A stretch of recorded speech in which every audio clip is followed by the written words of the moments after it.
1절에서 11절 말씀 교독합니다.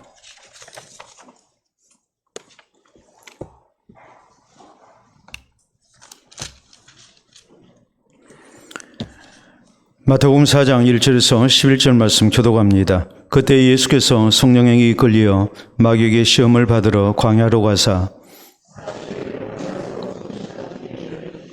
시험하는 자가 예수께 나와서 이르되 네가 만일 하나님의 아들이거든 명하여 이 돌들로 떡덩이가 되게 하라.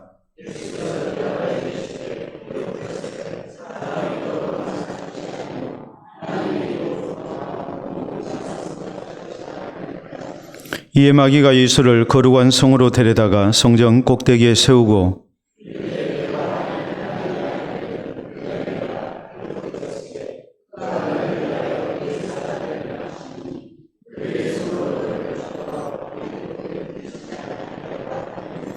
예수께서 이르시되 또 기록되었으되 주 너희 하나님을 시험하지 말라 하였느니라 하시니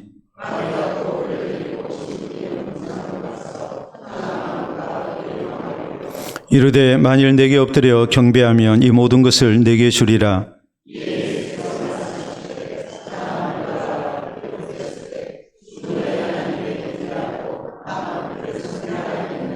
이에 마귀는 예수를 떠나고 천사들이 나와서 수송되니라. 아멘. 기도하고 말씀하도록 합니다. 하나님 아버지 감사합니다. 날마다 우리에게 일용할 양식을 주신 아버지께서 오늘 우리의 영혼을 위하여 또 귀한 말씀을 예비하시고 허락해 주실 줄 믿고 감사를 드립니다. 허락하신 말씀이 신령한 만나가 되게 하시고 우리의 영혼이 배부름을 얻을 수 있도록 은혜를 베풀어 주시고 우리가 무엇보다도 영적인 감사와 만족 속에 또 배부름 속에 우리의 영혼이 소생되게 하시며 또 세상을 이기고 나갈 새 힘을 얻도록 인도하여 주시옵소서. 예수님 이름으로 기도하옵나이다. 아멘. 오늘 마태복음 강의 8번째 시간입니다. 특별히 4장 1절에서 11절까지 우리가 또 교독을 했는데 예수께서 시험당하신 일에 대한 이제 두 번째 시간입니다. 4시간에 걸쳐서 예수님의 시험에 대해서 말씀을 전하겠다고 제가 이미 말씀을 드렸죠. 우리가 세상을 사는 데 있어서 먹는 문제는 굉장히 중요합니다. 그렇기 때문에 우리 속담에도 먹는 것과 관련해서 여러 이런 이제 속담이 전해지고 있죠. 예를 들어서 목구멍이 포도청이다. 사흘 굶어서 담 안 넘을 사람이 없다. 그런가 하면 또 이런 말씀도 있습니다. 그게 뭐냐면 양반에 대해서 얘기할 때 수염이 석자라도 먹어야 양반이다. 예, 아무리 자기의 체면을 중요하게 여기는 양반이라 할지라도 이 굶주림 앞에는 그런 것이 다 소용이 없다라는 말이죠. 빈부귀천을 막론하고 우리가 먹어야 힘이 나는 것이고 또 먹어야 생존을 하게 되어 있습니다. 먹는 것은 굉장히 중요한 본능 중에 본능입니다. 이런 본능 때문에 우리가 또 살고 있는 겁니다. 우리가 만약에 먹는 것에 대해서 소홀히 한다면 건강도 잃게 될 것이고 또 우리가 살아남기가 쉽지가 않을 겁니다. 우리나라 사람만 그런 게 아니고 중국에서 이런 사자성어가 있습니다. 한번 보도록 하겠습니다. 여러분 보시게 되면 이식위천이라는 말입니다. 먹는 것은 하늘을 위한 거다. 이렇게 이제 직접적으로 해석을 하면 그런 말이 되겠습니다만 이 말은 뭐냐면 백성은 먹는 것이 하늘이다라는 말입니다. 그러니까 우리가 일반적으로 백성이 하늘이라고 얘기를 하죠. 그런데 또 민심이 천심이다. 이런 얘기도 우리가 하지 않습니까? 그런데 백성들은 먹는 것이 하늘입니다.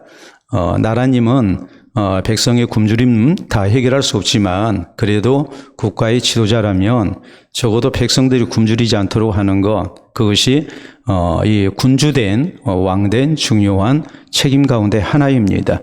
왜냐하면 백성에게 있어서는 먹는 것이 곧 하늘이기 때문에 그렇습니다. 그 정도로 우리가 먹고 사는 것은 굉장히 중요합니다. 우리는 지난 시간에 예수님께서 시험 받으신 일에 대해서 말씀을 살폈습니다. 예수님께서는 당하신 시험은 성령에 이끌려 마귀에게 시험을 당하신 일이었습니다.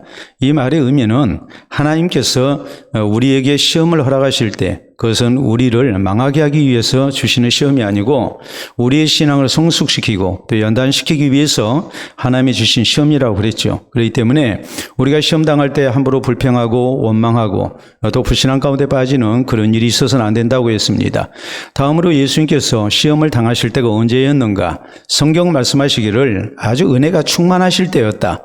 다시 말해서 예수님께서 세례요한에게 세례를 받으시고 그리고 성령의 비둘기처럼 예수님 머리에 임재하시고 이 하늘이 열린 가운데 이런 놀라운 광경이 나타났습니다. 그리고 하나님께서 하늘에서 예수 그리스도가 하나님이 보내신 약속하신 그리스도이신 것을 선포하십니다. 메시아로 임직식을 거행하시고 그리고 하나님의 공포가 있었습니다. 이는데 사랑하는 아들이요 내가 기뻐하는 자라고 하나님께서 그렇게 말씀하셔서 우리 예수님 개인적으로 놓고 볼 때는 굉장히 성령이 충만하고 은혜 받을 때입니다. 그런데 이때에 이 마귀에 의해서 우리 예수님께서 시험을 당하시는 겁니다.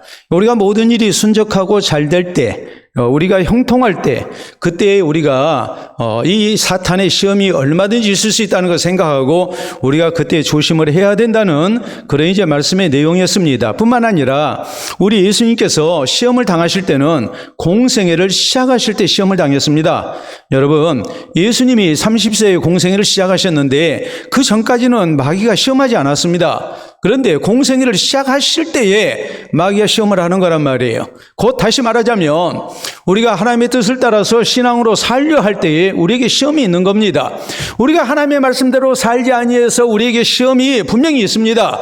그럼 우리가 하나님의 말씀대로 살려 하고 내가 하나님 앞에 새롭게 헌신되고 또 하나님의 말씀 가운데 우리가 기쁨을 가지고 신앙으로 살고자 하면 시험이 없느냐? 그건 절대 아닙니다. 우리가 이런 때에도 마귀는 얼마든지 우리를 시험할 수 있다는 사실을 알고 내가 신앙으로 새롭게 살고자 할 때 이런저런 시험을 만날 때 우리가 혹시라도 신앙으로 살고자 하는 뜻을 꺾는 일이 있지 않도록 우리가 그 모든 것까지 다 이겨내고 우리가 신앙으로 사는 일을 우리가 게을리하지 아니하고 중도에 그만두지 아니하고 우리가 끝까지 신앙으로 사는 것, 이것이 우리에게 필요하다는 것이 우리가 지난 시간에 살폈던 말씀의 내용이죠. 오늘 성경 말씀은 우리 예수님께서 당하신 첫 번째 시험입니다. 자, 40일을 굶주리셨습니다. 근데 마귀가 나타나서 시험합니다. 그때 뭐라고 그랬냐면 네가 만일 하나님의 아들이면 이렇게 시험을 합니다. 여러분, 마귀가 우리를 시험할 때에 우리에게 이 생각되는 그런 큰 시험이 뭐겠습니까?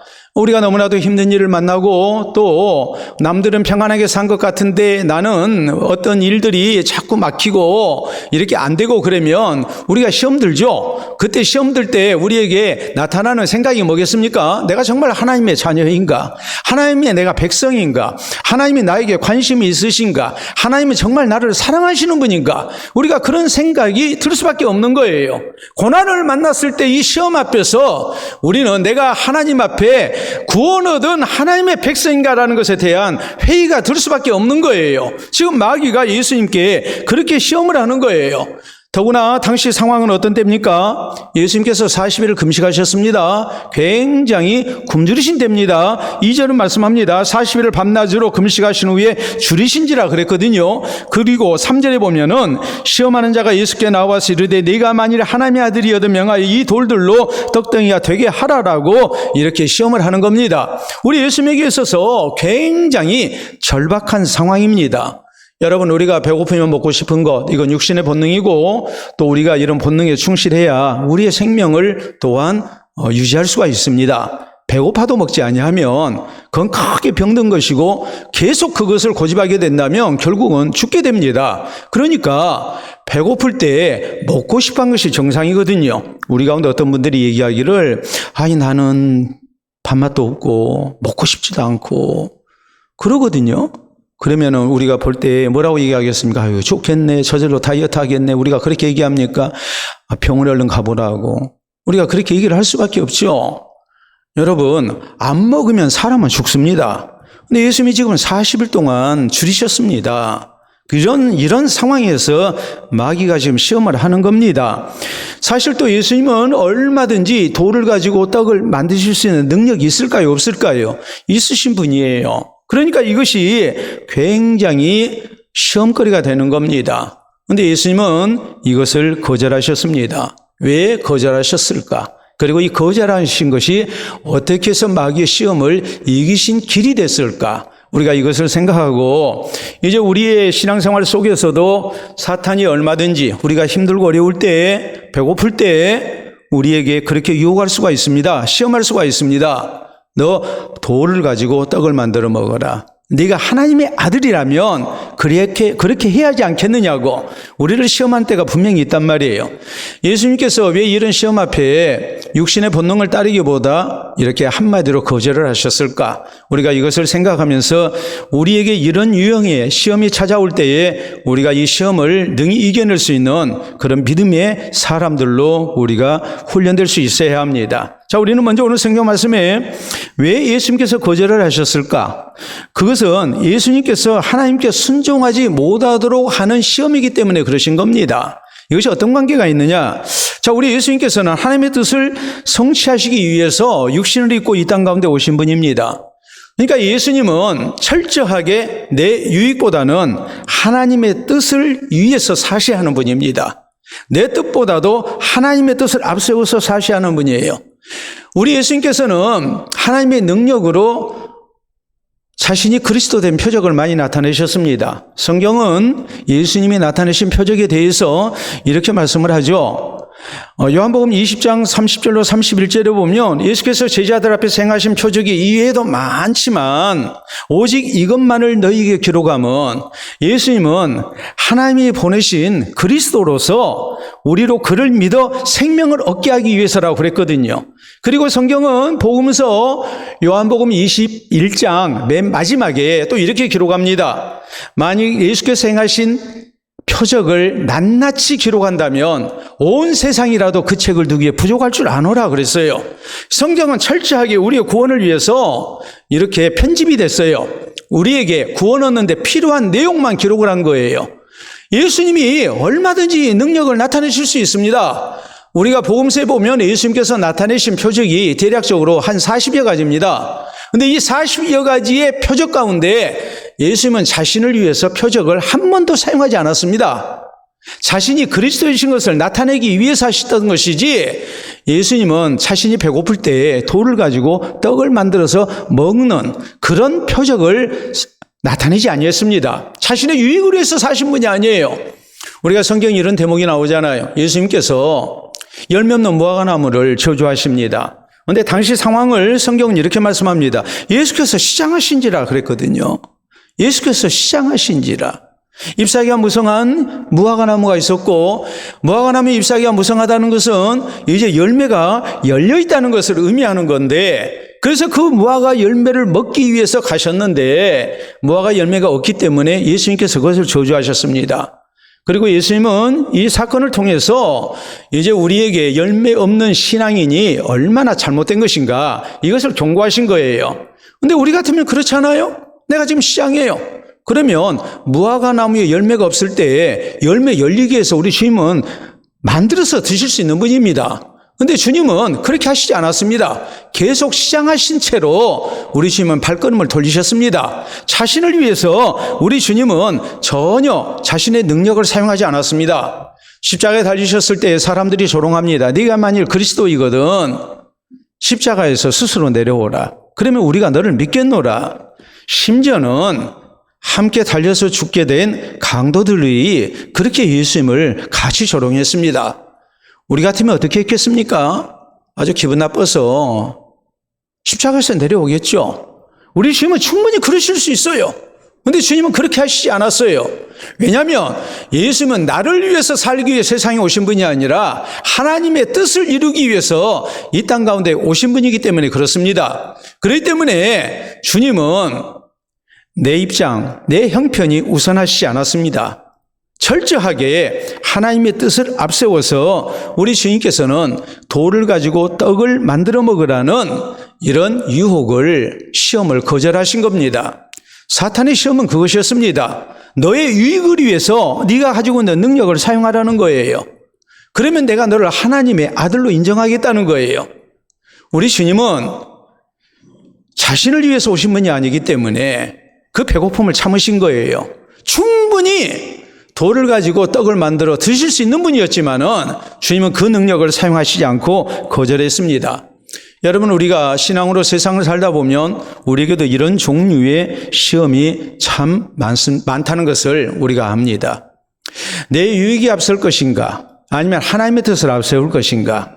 그때 우리가 많이 갈등을 느끼게 되죠. 그리고 결국은 우리가 하나님의 뜻을 따르게 되면 내가 손해를 봐야 되는데, 내가 배고파야 하는데, 내 배고픔을 면하기 위해서, 내 유익을 우리가 얻기 위해서, 지키기 위해서 우리가 결국은 돌을 가지고 떡을 만들어 먹는 길을 선택할 때가 있습니다.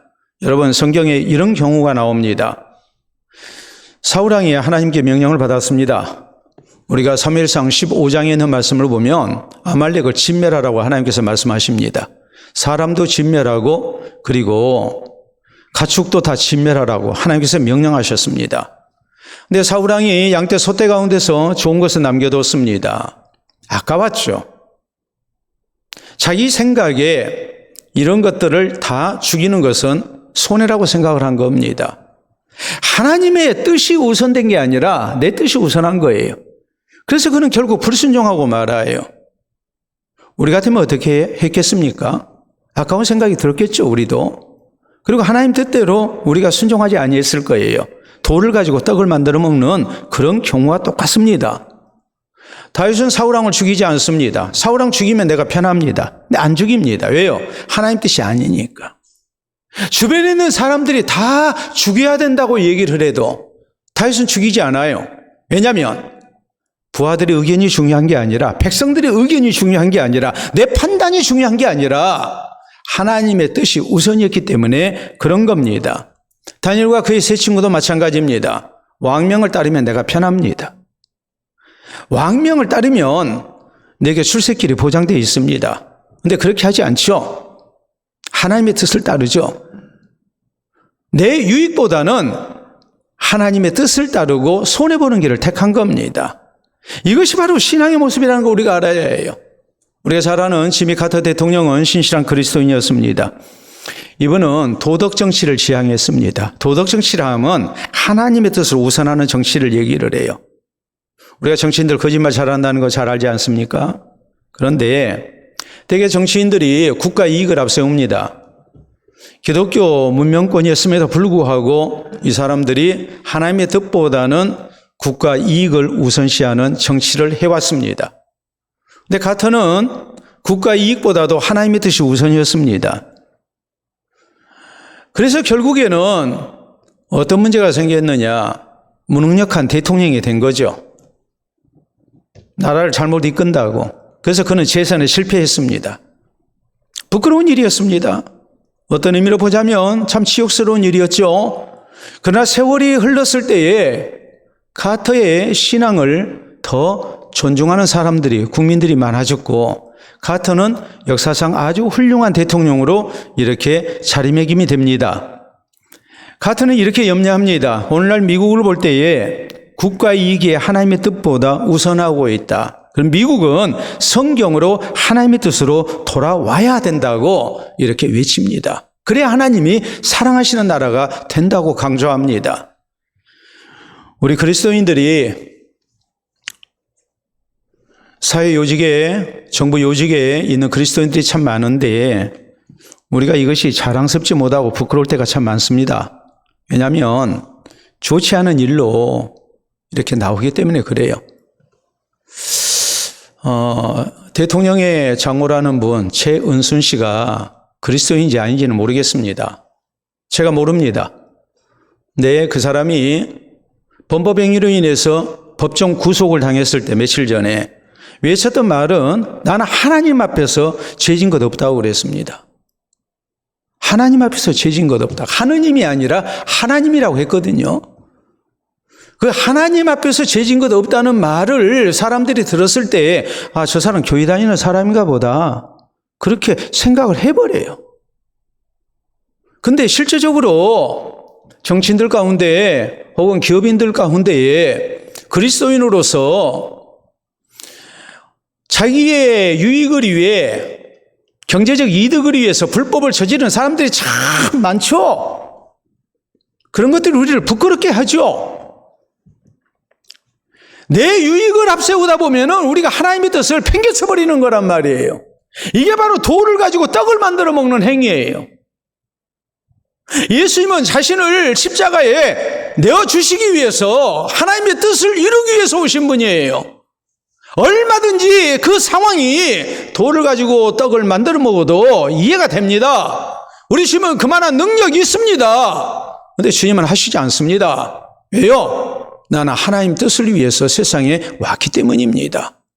십자가에서 죽는 것이 하나님의 뜻이지, 내가 하나님이 주신 능력 가지고 돌을 가지고 떡 만들어 먹는 것이, 그래서 내 배부름을 위한 것이 하나님의 뜻이 아니라는 것을 아셨기 때문입니다. 그러므로 사탄의 이 달콤한 시험을 우리 주님께서는 한마디로 물리친 것입니다. 오늘 우리가 내 뜻과 내 유익보다 하나님의 뜻에 순종할 줄 아는 성도가 되어야 됩니다.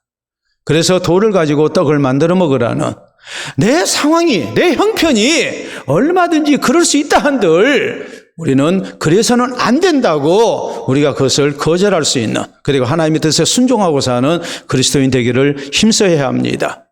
두 번째, 우리 예수님께서 왜 거절하셨을까요? 그것은 예수님으로 하여금 좁은 길을 피하게 하기 때문에 그런 거예요. 예수님이 가셔야 하는 길은 넓은 길이 아닙니다. 좁은 길입니다. 십자가의 길입니다. 고생해야 합니다. 희생해야 합니다. 생명까지 내놓아야만이 갈 수 있는 길입니다. 그런데 우리 예수님께서 만약에 돌을 가지고 떡을 만들어서 드셨다면 모든 것을 쉽게 해결했다는 것을 의미하지요. 편한 길을 찾았다는 것을 의미를 해요. 그러면 무슨 문제가 생기겠습니까? 사실 돌을 가지고 떡 만들어 먹는 거 피하고 잠깐만 그 순간 참아버리면 이제 내가 차분하게 떡 구해서 먹을 수 있잖아요. 그런데 그 짧은 순간을 참지를 못하고 돌을 가지고 떡을 만들어 먹어버린다면, 그렇게 편한 것을 추구한다면 결국 무슨 문제가 생기겠습니까? 십자가의 길을 못 갑니다. 십자가의 길은 좁은 길이에요. 힘든 길이에요.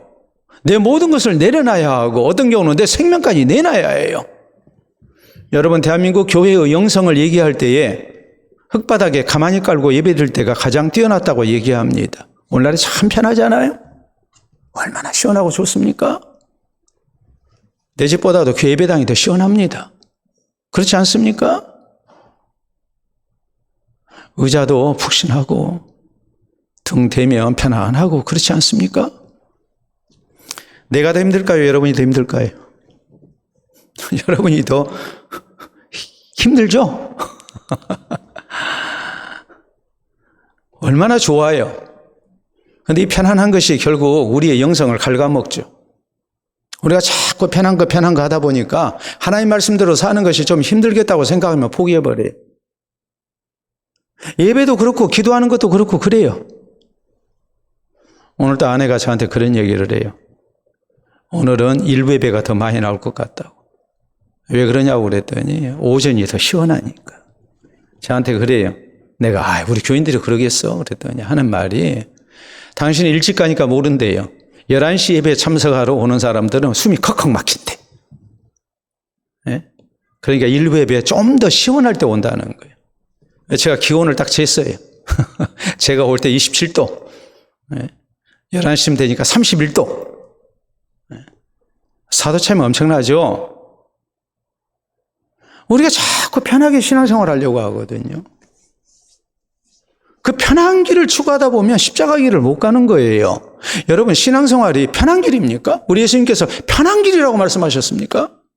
우리 예수님은 생명로 인도하는 길은 그 길이 좁고 협착하게 찾는 사람이 적다 그랬거든요. 오늘 2부 예배 때 우리 이계율 장로님이 대표 기도하면서 그 대목을 언급을 했습니다. 기억나세요?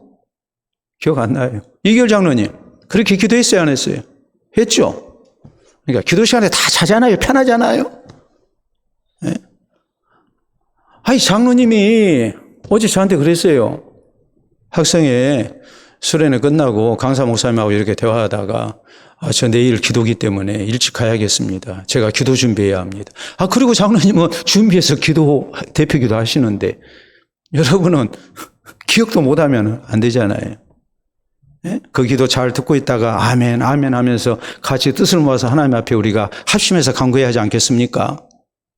그게 대표 기도고 우리가 같이 기도하는 거죠. 우리가 너무 편하게 신앙생활을 하려고 해요. 편하게 얻으려고 그래요. 편하게 하다 보면 결국에는 우리가 십자가의 길을 못 가요. 좁은 길을 못 가요. 우리가 신앙을 지키지를 못해요. 여러분 생각해 보세요. 다니엘과 그 세 친구가 택했던 길, 그 길은 넓은 길이 아니었습니다. 다른 동무 소년들은 다 바벨론 왕이 주는 음식을, 우상에게 드려진 제물을, 혹은 하나님께서 금하신 음식들을 거리낌 없이 먹었습니다. 이 사람들은 그걸 거절합니다. 좁은 길을 선택한 겁니다. 그러니까 신앙을 지킨 거죠. 우리가 출애굽기에 보면 그런 대목이 나옵니다. 애굽의 바로 왕이 이스라엘 백성들 사내 아이를 낳으면 다 죽여버리라고, 우리가 성경에 보면 시브라와 부하라는 두 산파에게 그렇게 명령을 했습니다. 이 두 사람은 바로의 명령을 거절하죠. 발각지면 죽습니다. 근데 넓은 길을 가지 않습니다. 좁은 길을 갑니다. 우리 예수님의 제자가 되기 위해서 우리에게 필요한 것이 뭐라고 그랬습니까? 날마다 자기를 부인하고 자기 십자가를 지고 나를 따를 것이라고 말씀하십니다. 근데 우리는 십자가 없이 가려고 하는 겁니다. 그러니까 예수님 제자가 못 되는 거예요. 하나님의 말씀대로 사는 것이 어찌 쉽겠습니까? 힘들죠. 힘들기 때문에 우리는 의도적으로라도 불편을 참아야 합니다. 힘들어도 우리가 그 길도 가야 합니다. 그래야 우리가 신앙생활을 잘할 수 있는 겁니다. 특별히 성경이 우리에게 말씀하시기를 사도행전 14장 22절에 있는 말씀을 보면 우리가 하나님 나라 가기까지는 많은 환난을 겪어야 할 것이라고 우리에게 말씀하십니다. 요한계시록 7장 14절에 있는 말씀을 보면 천국에 구원 얻은 성도 14만 4천에 대해서 말씀할 때에 큰 환난에서 나오는 자들인데 어린 양의 피로 그 옷을 씻어 희귀한 자들이라고 말씀합니다. 우리가 예수님 진실되게 구주로 믿고 환난도 우리가 잘 참아내야 합니다. 우리 가는 길이 만만치 않습니다. 얼마나 많은 장애물이 있고 힘든 일이 있는 줄 모릅니다. 그 길을 가려면 우리가 편한 길만 가려고 해서는 안 됩니다. 우리나라를 일본에 팔아넘겼던 친일파들, 그리고 그 후손들, 혹은 이 땅의 정치인들 가운데 쉽게 정치적 소신을 버리고, 그런 사람은 자기의 소신도 없는 사람들이죠. 이리저리 당적을 옮기면서 양지 바른 것만 찾아다니는 사람들, 우리는 철새 정치인이라고 얘기합니다. 이런 사람들 편한 길을 찾는 거죠. 힘든 길은 거절하는 거예요. 내 소신도 내 양심도 다 버리는 거예요. 신앙도 버리는 거예요. 그러니까 바르게 못 사는 거예요. 일제강점기 때에 만주 독립군 지원병 받을 때에 서약을 3가지를 했습니다. 그 3가지는 이것이었습니다. 총 맞아 죽을 각오가 되어 있는가? 굶어 죽을 각오가 되어 있는가? 추위에 얼어 죽을 각오가 되어 있는가? 그 각오를 한 사람만 독립군으로 받아줬습니다. 그들의 희생이 있었기에 오늘 우리가 있는 겁니다. 우리나라의 독립이 쉽게 이루어졌겠습니까? 남이 가지 않은 그 고생되는 길을 마다하지 않은 사람들, 그리고 자기를 온전히 희생한 사람들, 그 독립군, 독립유공자들의 희생 가운데 오늘 이 대한민국이 있는 것 아니겠습니까? 마찬가지입니다. 우리가 신앙으로 사는 것 너무 쉬운 길만 사모해서는 안 됩니다. 힘들고 또 힘들어도 우리가 잘 감당하고자 하는 각오가 있어야 합니다. 넓은 길을 가려 하지 말고 좁은 길이 신앙의 길이라면 우리가 이 길을 선택할 수 있는 성도가 돼야 됩니다. 우리 예수님께서 돌을 가지고 떡을 만들어 먹을 수 있는 정말 우리 주님께는 쉬운 길이었지만은 주님은 그것을 거절하셨습니다. 그리고 그냥 배고픔 그대로 참으셨습니다. 오늘 우리의 신앙생활 속에서 너무 편한 길을 찾지 않기를 바랍니다.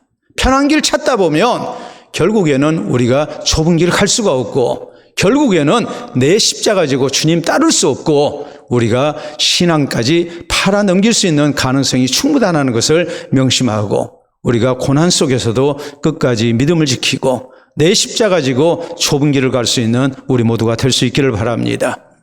세 번째로 우리 예수님께서 거절하신 이유가 있습니다. 그것은 하나님을 향한 신앙보다도 떡제일주의를 내세우기 때문에 주께서는 거절하신 겁니다. 자, 마귀는 이렇게 시험합니다. 배고프니까 돌을 가지고 떡 만들어 먹어야지. 여러분 틀린 말 아닙니다. 왜요? 배고프면 먹어야 살죠. 근데 여기에 무서운 함정이 있는 거예요. 그것은 곧 무엇을 얘기하느냐 했을 때에 목적을 위해서 수단과 방법을 정당화하는 거예요. 먹고 살기 위해서 어떤 경우 우리가 이런 식으로 살다 보면 내 양심을 팔죠. 진실을 팔죠. 그리고 우리가 신앙도 팔 수 있는 거예요. 그렇기 때문에 예수님께서 4절에 이렇게 대답을 하십니다. 예수께서 대답하여 이르시되 기록되었으되 사람이 떡으로만 살 것이 아니요 하나님의 입으로부터 나오는 모든 말씀으로 살 것이라 하였느니라 하시니 그랬어요. 이 말씀이 신명기 8장 3절에 있는 말씀을 인용한 겁니다. 우리가 자꾸 이 대목으로 오해를 해요. 사람이 떡으로만 사는 것이 아니요 하나님 입에서 나오는 모든 말씀으로 살 것이니라. 우리가 세상을 사는 데 있어서 하나님의 말씀으로 살아야 된다. 떡으로 사는 것이 아니라 우리는 하나님 말씀으로 산다.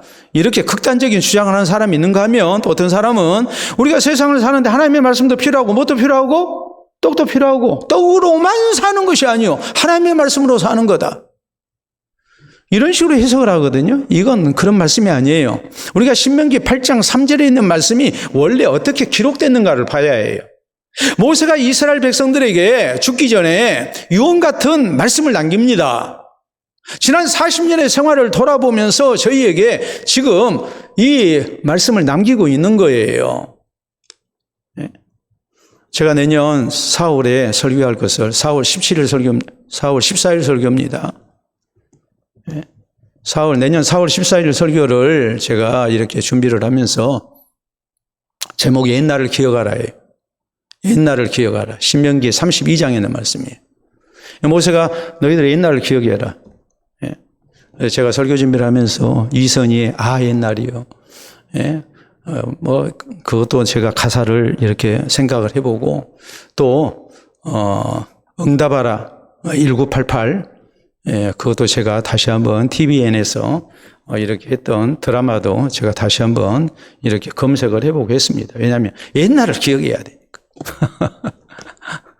내년 4월 14일을 기대하세요. 저한테 지금 그 설교하고 준비하고 있냐고요? 예, 제가 그 설교 준비하고 있습니다. 예. 가백까지 다 해놨어요, 이미 다. 다른 설교들 다 해놨어요. 예. 34주 해놨어요, 34주. 왜냐하면 은퇴 준비해야 되니까. 그런데 모세가 옛날을 기억해라. 왜 이스라엘 백성들에게 너희는 옛날을 기억해라 그렇게 말씀을 했을까? 우리가 신명기 8장 3절에 있는 말씀을 생각하면 딱 나와요, 답이. 옛날을 기억하지 못해 실패했거든요. 이스라엘 백성들이 40년 광야 생활을 할 때에 어떻게 살아왔는가 그것을 모세가 얘기를 하는 거예요. 그리고 너희 조상들이 어떻게 살았는가를 너희가 기억을 해야 된다. 거기 신명기 8장 3절에 이렇게 말씀을 합니다. 잘 들어보세요. 너를 낮추시며 너를 줄이게 하시며 또 너도 알지 못하며 내 조상들도 알지 못하던 만나를 내게 먹이신 것은 사람이 떡으로만 사는 것이 아니요 여호와 입에서 나오는 모든 말씀으로 사는 줄을 네가 알게 하려 하심이니라라고 말씀합니다. 여러분 이스라엘 백성들이 광야 생활합니다. 광야 생활하면 뭐 먹고 살아야 합니까? 떡이 필요합니다. 근데 하나님께서는 저희가 떡으로 사는 것이 아니라 하나님의 입에서 나오는 말씀으로 살게 했습니다. 그 말씀은 성경 말씀 열심히 읽고 그래서 살았다는 말이 아니에요. 하나님이 주신 약속을 믿고 살았다는 말이에요. 내가 만나준다. 너희는 거두기만 해라. 단 하루만 거둬라. 하루분만 거둬라. 안식일 전날은 2배로 거둬라. 안식일 날은 안 준다. 아침에 일찍 일어나서 걷어라. 해가 뜨면 다 녹아버린다. 이스라엘 백성들에게 하나님은 약속을 하셨고 이스라엘 백성들은 그 약속을 믿었어요. 그러니까 이들은 떡으로 산 게 아니에요. 하나님의 약속을 믿고 산 거예요. 그렇게 40년을 산 거예요. 예수님의 이 말씀은 결국 무슨 뜻입니까? 사람이 떡으로만 사는 것이 아니요 하나님 입에서 나오는 모든 말씀으로 말미암아 살 것이니라. 오늘 내가 너무 힘듭니다. 내가 신앙으로 살면서 내가 십자가 지고 좁은 길을 갑니다. 과연 이 길 끝에 무엇이 기다리고 있을 것인지 내가 불안합니다. 그러나 하나님은 내게 약속하셨습니다. 넓은 길 가지 마라. 좁은 길 가라.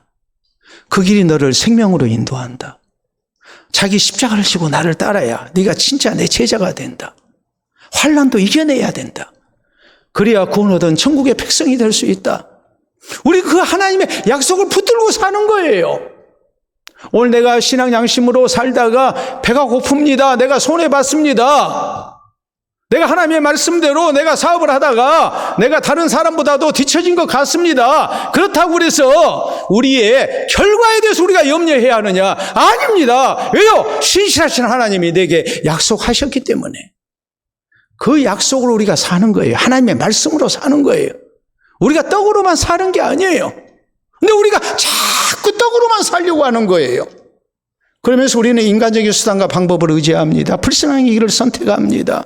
어떤 경우 내 양심도 버리고 신앙도 버립니다. 하나님의 말씀 팽개쳐 버립니다. 그리고 겉껍질만 그리스도인인 것처럼 교회만 다니는 사람을 우리가 살고 있는 겁니다. 여러분, 우리 성도가 하나님의 말씀을 붙들고 사는 것 우리가 기억해야 합니다. 여러분, 아브라함은 롯에게 먼저 다 양보해 버립니다. 그는 떡으로 살지 않았습니다. 롯은 떡으로 살았습니다. 그러나 아브라함은 하나님의 입에서 나오는 모든 말씀으로 살았습니다. 내가 너와 내 자손에게 복을 주겠다. 그걸 믿었습니다. 믿고 조카에게 양보하는 겁니다. 떡을 줘버리는 겁니다. 이삭이 블레셋 사람들에게 우물을 뺏길 때에 깨끗이 양보합니다. 그 양보한 이유가 뭡니까? 너 애굽으로 가지 마라. 흉년들이지만 여기 그대로 살아라. 내가 너에게 복을 주겠다. 내가 너에게 복을 주는 이유는 네 아버지 아브라함이 내 말을 믿고 순종했기 때문이다. 내가 약속한 것이 있기 때문에 내가 그 약속을 성취할 것이다. 그러니까 이삭은 떡으로 산 게 아니에요. 우물이 떡이에요. 그 떡을 블레셋 사람들한테 줘버려요. 그리고 하나님의 약속을 붙들고 사는 거예요. 하나님의 말씀으로 사는 거예요. 결국 이삭에게 하나님의 놀라운 은혜가 주어지죠. 다윗이 사울왕을 죽이지 아니했던 것도 바로 그것입니다. 하나님의 약속을 믿었기 때문입니다.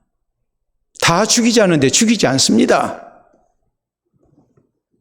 분명히 하나님께서 나를 이스라엘의 왕으로 세우신다고 했으니까 여호와께서 기름 부으신 왕을 해야 하는 것은 하나님의 뜻이 아니니까 그런 쉬운 것을 거절합니다. 하나님의 뜻을 거역하는 것을 거절합니다. 떡을 집은 사람이 아니라 하나님의 말씀을 붙든 사람이에요. 그럴 때 하나님께서는 다윗을 살게 하셨어요. 성경은 우리에게 이렇게 말씀하십니다. 고린도전서 10장 13절에 있는 말씀을 보면 사람이 감당할 시험 밖에는 너희가 당한 것이 없나니 오직 하나님의 미쁘사 너희가 감당치 못할 시험당을 허락하지 아니하시고 시험당할 쯤에 또한 피할 길을 내사 너희로 능히 감당하게 하시느니라. 우리가 좁은 길을 가다가 아무리 힘들고 어려운 일을 만난다 할지라도 하나님께서 다 감당케 하시고 피할 길 다 주시는 겁니다.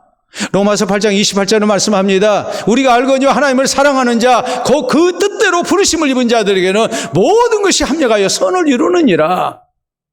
신앙으로 살다가 우리가 힘든 일 만나고 일이 꼬인 것 같아도 결국에 우리가 하나님 약속 붙들고 신앙으로 살면 모든 것 다 잘되게 하십니다. 그 하나님의 약속을 우리가 믿고 살아야 한다는 말이에요. 제가 학생들, 특히 고등학교 3학년들 급훈을 제가 많이 소개합니다. 그분을 많이 소개하는데 제가 2026년 3월 8일 고별 설교할 때도 제가 그분을 하나 소개할 거예요. 우리 딸아이 학급에 그분을 제가 소개를 할 거예요. 근데 오늘 소개할 그분은 이겁니다. 보도록 하겠습니다. 여러분 보시게 되면 성적이 밥 먹여준다. 성적이 밥 먹여줘요? 안 먹여줘요? 안 먹여줘요. 아니, 부모님들 얘기해 보세요. 성적이 밥을 먹여줍니까? 안 먹여줍니까? 아, 자식이 공부 안 하면 뭐라고 얘기합니까? 너 그래가지고 밥 먹고 살겠냐? 너 그래가지고 좋은 대학 가겠냐? 너 좋은 직장 들어가겠냐? 너 그래가지고 결혼할 수 있겠어? 너 그래가지고 밥 먹고 살겠어? 우리가 그렇게 얘기해요, 안 해요? 나는 안 했어요. 목사님 했는가 몰라도. 얼굴 표정들이 어찌 그러십니까? 예? 저 혼자 그냥 따발총 싸고 말아야 할 얘기입니까? 우리가 그렇잖아요. 아유, 지금 고등학교 3학년 급훈에 성적이 밥 먹여준다. 이렇게 써붙여놓고 공부하라고 그래요. 분명히 성적이 밥 먹여주는 나라입니다. 공부 못하면 밥 먹고 살기 힘든 세상입니다. 자본주의 사회에서는 더더욱 그렇습니다. 그러다 보니까 어떤 문제가 생깁니까? 이런 말이 나옵니다. 커닝은 순간이요, 성적은 영원하다. 성적이 밥 먹여주니까 어떻게든 좋은 성적을 올려야 되니까 커닝을 해서라도 커닝은 순간이요, 성적은 영원하다. 부정직한 방법으로 내 성적을 올리는 겁니다. 어디 일부 학생만 그렇습니까? 우리는 안 그렇습니까? 우리는 하나님의 입에서 나오는 모든 말씀으로 약속을 믿고 사는 것이 아니라 내가 배고프니까, 남들도 다 그러니까 우리는 돌을 가지고 떡을 만들어서라도 먹고 살아야 된다고 생각합니다. 하나님 말씀보다도 떡이 중요합니다. 그렇게 살다 보면 우리는 결국 신앙을 버리게 돼 있는 겁니다. 이것이 마귀의 시험이라는 말이에요. 마귀의 시험이 무슨 거창하게 나타나지 않습니다. 우리 삶의 현장에서 선택의 갈림길에서 내가 배고플 때, 남들이 다 돌을 가지고 떡을 만들어 먹을 때 내게 얼마든지 이런 시험이 찾아올 수 있다는 것을 의미해요. 우리가 뭐 해야 합니까? 하나님 입에서 나오는 말씀으로 살고자 하는 성도가 돼야 돼요. 돌을 가지고 떡을 만들어 먹는 편한 길을 우리가 선택하다 보면 수단과 방법을 가리지 않습니다. 목적 지상주의가 되고 맙니다. 그래서 우리는 신앙을 버리게 되는 겁니다. 우리 성도는 그렇게 믿어야 합니다. 하나님을 향한 신앙이 나를 살리신다고 믿어야 돼요. 신실하신 하나님께서 내가 하나님의 약속을 붙들고 신앙으로 사는데, 하나님 말씀에 순종하고 사는데 어찌 하나님께서 나를 죽이시겠는가? 우리는 그 하나님을 믿어야 해요. 믿고 우리가 떡을 먼저 선택하는 일이 있어서는 안 되고, 돌을 가지고 떡 만들어 먹는 일 더더욱 있어서는 안 됩니다. 하나님 입에서 나오는 말씀, 그 약속을 붙들고 우리는 끝까지 신앙으로 살아야 되고, 하나님 말씀에 순종하고 살아야 되고, 의롭고 정직한 길을 걷는 그리스도인이 돼야 됩니다. 그래야 우리는 믿음 지키는 사람이 됩니다. 어떤 때는 자기 십자가도 져야 합니다. 좁은 길을 가야 합니다. 나 자신 희생할 수 있어야 합니다. 그렇지 아니하면 우리는 이 시험 앞에 다 무너지게 되어 있습니다. 사랑하는 성도 여러분, 우리가 살아계신 하나님의 약속을 붙들고 살면 하나님은 어떻게 해서든지 우리를 살게 하십니다. 좀 돌아가고 늦게 도착하는 경우가 있다 할지라도 결국에 하나님은 우리에게 필요한 모든 것을 다 채우시는 주님이신 것을 믿으시길 바랍니다. 그리고 이런 시험을 만날 때마다 잘 이겨내는 우리 모두가 될 수 있기를 바랍니다. 사람들이 길을 물을 때에 어떤 사람은, 술을 좋아하는 사람은 이렇게 대답합니다. 저쪽 코너에 가면, 이리 쭉 가다가 오른쪽 코너에 보면 호프집이 있어요. 거기서 한 100m쯤 더 가면 소주방이 나와요. 거기서 좌회전하세요. 거기서 좌회전해서 한 100m쯤 더 가면 카바레가 나와요. 거기 서서 이렇게 좌우로 살펴보면 딱 찾고자 하는 건물이 있을 거예요. 이렇게 얘기하거든요. 근데 목사님한테 물어보면 뭐라고 대답을 할까요? 여기서 한 200m 쭉 가면 무슨 교회가 있을 거예요. 거기서 좌회전 하셔가지고 한 100m쯤 쭉 가면 2층 개척교회가 하나 보일 거예요. 목사 눈에는 교회밖에 안 보이거든요. 사람이 어디에 가치를 두고 사느냐, 평소에 무슨 생각을 하느냐가 그대로 삶의 현장에서 나타나는 거예요. 그러지 않겠습니까? 평소 생각의 기준을 따라서 우리는 살게 돼 있어요. 우리 성도는 세상 가운데서 살아야 합니다. 우리가 살고 있는 세상은 분명히 시험이 많은 세상이에요. 성도 외 아니에요.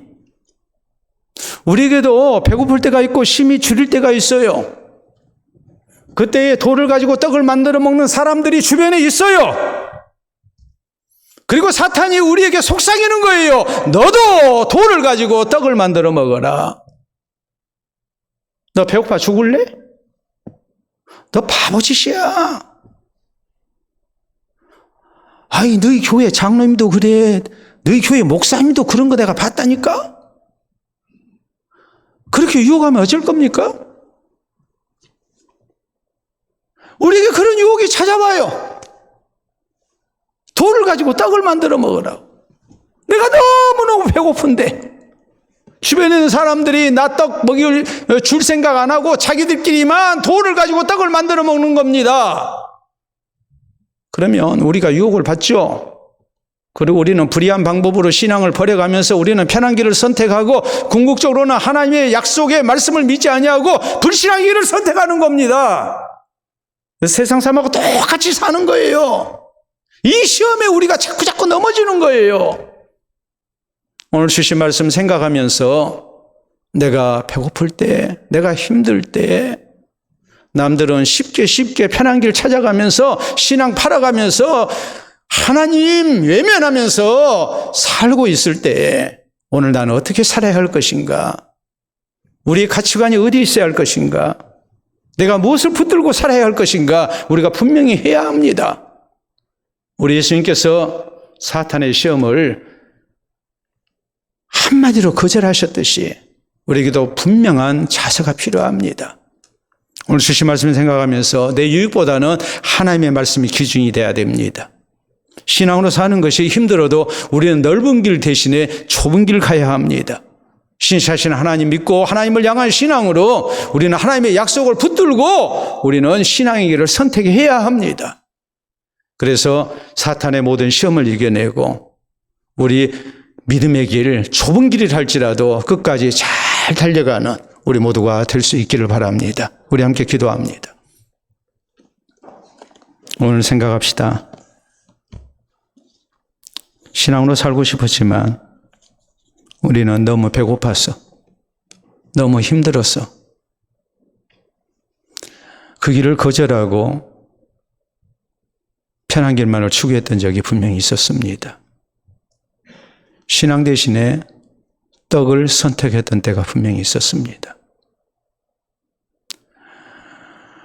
하나님 없이 신앙 없이 자기 마음대로 사는 사람을 우리는 또 부러워할 때가 있었습니다. 이제 오늘 주신 말씀을 통해서 우리 삶의 자세, 기준을 명확히 합시다. 아무리 배고파도 힘들어도 난 돌을 가지고 떡 만들어서 먹지 않겠습니다. 하나님 앞에 굳게 다짐하시고 난 하나님의 약속 믿고 하나님 향한 신앙으로만 살겠습니다.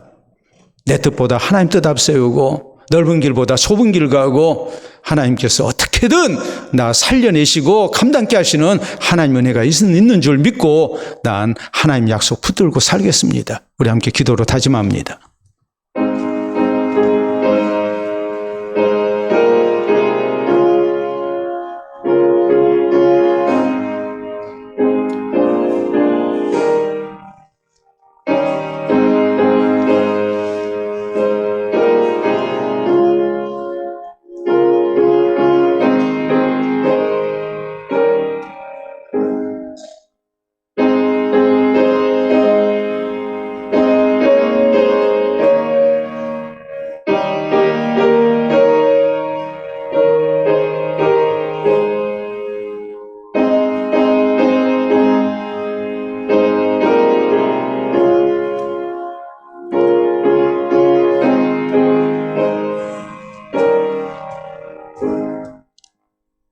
자비로우신 우리 아버지 은혜를 진심으로 감사합니다.